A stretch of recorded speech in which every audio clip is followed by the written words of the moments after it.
The House of Representatives is taking an unscheduled long weekend. They called it quits on official business Tuesday afternoon, and they're not scheduled to return until Monday. House Speaker Mike Johnson canceled votes for the week after suffering a defeat delivered by members of his own party.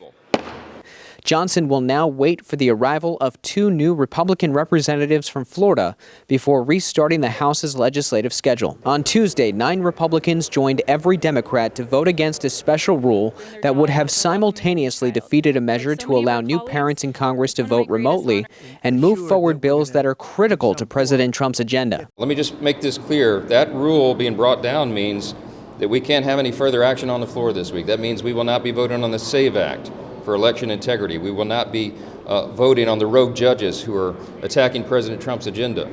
We will not be taking down these terrible Biden policies with the CRA votes. All that was just wiped off the table. It's very unfortunate. Johnson needs reinforcements. The House balance of power is 218 Republicans to 213 Democrats. That means Republicans can only lose 2 of their own when trying to pass legislation on a party line vote. To prevent an even narrower margin, Congresswoman Elise Stefanik had to withdraw her nomination to be the United Nations ambassador. So now they wait for the arrival of 2 new Republican representatives who won special elections Tuesday night. That will give them more wiggle room, but not much. Democrats are criticizing Republicans for not only ending the work week on a Tuesday, but also squashing a resolution to help new parents care for their infants, which the sponsors described as pro-family. Republicans are anti-family. So they lose an effort to try to silence expectant mothers and members of Congress who have just given birth.